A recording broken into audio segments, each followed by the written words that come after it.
Hello everyone, তো এটা ছিল আমাদের অষ্টমী স্নানের ব্লগ। তো এই যে আমি রেডি হয়ে গেছি, তো মায়ের সাথে চললাম মাসির বাড়ি যাওয়ার উদ্দেশ্যে।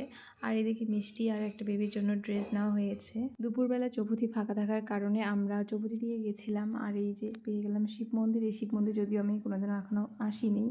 তো আর এই যে আরও একটা মন্দির পেয়ে গেলাম। আর এই রাস্তাটা বলো তো কোথায় গেল? এই রাস্তাটা হচ্ছে ঘাটপাড়ের দিকে। আর এই যে ইয়েলো কালারের যে টিনের বেড়াটা দেখতে পাচ্ছ, ওখানে আমি টিউশন পড়তাম। তো এই যে দুর্বল সেতুতে আসলাম। কে কে চেনো এই দুর্বল সেতুকে? তো এরপরে এই রাস্তা দিয়ে আমার মাসির বাড়ি। তো মাসির বাড়ির কাছাকাছি এসে গেছি। এই যে জলের একটা নতুন ট্যাঙ্ক বসিয়েছিল। আর এখানে এই যে বাজার পেয়ে গেলাম। বাজারে পরেই আমার মাসির বাড়ি। এই যে একটা শিব ঠাকুর, এখানে দেখো প্রণাম করে নিও সবাই। তো এই যে রাস্তা দিয়ে যাচ্ছি, এই রাস্তাগুলো আমার খুব ভালো লাগে, কারণ বেশি কোলাহল নেই, আছে অল্প, বাট তবু চারিদিকে শুধু সবুজ আর সবুজ। তো আমি খুব খুশি ছিলাম যে আমি এসে গেছি অনেকদিন পর মাসির বাড়িতে। তো এখানেও একটা মন্দির রয়েছে, এখানে শিব ঠাকুর, তারপরে মাসান ঠাকুর আর হচ্ছে পার্বতী ঠাকুর ছিল। আর এখানে এই যে শনি মন্দির, এদিকে ছিল সরস্বতী ঠাকুর। এখানে আমরা বাড়ি পৌঁছে গেছি। তো বাড়ি পৌঁছে দেখি এদের কর্মকাণ্ড। তো সবাই মিলে এরা এক বিছানায় শুয়ে গল্প করছে, কেউ খাচ্ছে। তো ইনি তো আমাকে দেখে খুবই মানে খুশি হয়ে গেছিলো। দেখেই মানে বুঝতে পারছো সবাই, আশা করি।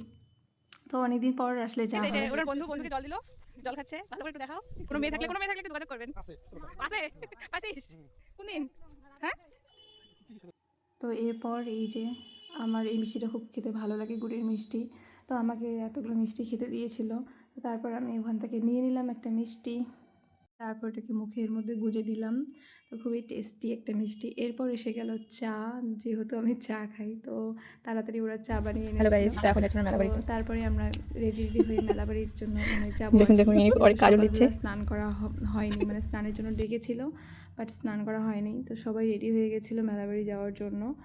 তো এই যে কেমন লাগছে সবাইকে জানিও। তো এরপর চলো যাওয়া যাক মেলাবাড়ি। তো রাস্তায় আমরা হেঁটেই যাচ্ছিলাম, কারণ পাশেই মেলাবাড়ি। তো এই জন্য আমরা হেঁটেই যাচ্ছি খুব মজা করে। অনেক দিন পর মানে গেছিলাম, তো খুব মজা লাগছিল। তো মেলাবাড়ির কাছে অনেকটা চলে এসেছি। তো দেখতেই পাচ্ছ রাস্তা থেকে লাইট লাইট। তো মেলাবাড়ি যাওয়ার একটা মজাই আলাদা। মেলাবাড়ি প্রথমেই ছিল শুটকির একটা ঠেলা, দেখো। এই যে আমি অবাক হয়ে গেছি, মেলাবাড়ি একদম প্রথমেই রাস্তার যে প্রবেশ পথটা ছিল সেখানেই। আর এনার কানের রিং খুলে গেছিলো। গাইস, আমরা এখন টোটোতে বসে আছি, মেলা বাড়ি ঘুরবো টোটোতে। দেখা যাচ্ছে না, লাইটে লাইটে আসে লাইটে। তো এরই মধ্যে একজন সদস্য মনে পড়ে গেল যে সে তার হাজব্যান্ডের সাথে একটা বার্থডে পার্টিতে যাবে দিনাটায়। তো সে চলে গেল, আর আমরা সেই ফাঁকে একটু টোটোতে বসেছিলাম। তো এই যে দেখো, এই রাস্তা দিয়ে মন্দিরে যেতে হয়। আর রাস্তার বাদিকে ছিল পুকুর, অনেক বড় পুকুর। তো রাস্তাটা একদমই ভালো ছিল না। যাই হোক, এরপরে চলে আসলাম আমরা মন্দিরে। তো মন্দিরে প্রথমেই আমরা একটু গায়ে জল ছিটিয়ে দিচ্ছিলাম, কারণ হচ্ছে স্নান করতে পারিনি। তো সেই জন্য আমরা একটু হাত পায়ে জল ছিটিয়ে নিচ্ছিলাম। এই মন্দিরটা হচ্ছে চুলকানির ধাম বলে মন্দিরটা, বা বড় ধাম বলেও অনেকে চেনে। এই মন্দিরটা হচ্ছে মাতালহাট দিয়ে যেতে লাগে। তো এখানে যার যার মানে শরীরে চুলকানি বা অ্যালার্জি যে কোনো রকমের প্রবলেম থাকলে এখানে আসতে পারে, মানসিক করতে পারে। মা অবশ্যই মনস্কামনা পূরণ করে দেয়। তো এখানে অনেক ঠাকুর রয়েছে। এরপর আমরা একটা চেনা জানা বাড়িতে একটু রেস্ট নিচ্ছিলাম। তো এখানে দেখো বাইকের গ্যারেজ বসেছে, বাট তারা একটু বেশি চার্জ নিচ্ছিল বাইকের টোটো। তো এরপর চলে গেলাম মেলাবাড়িতে।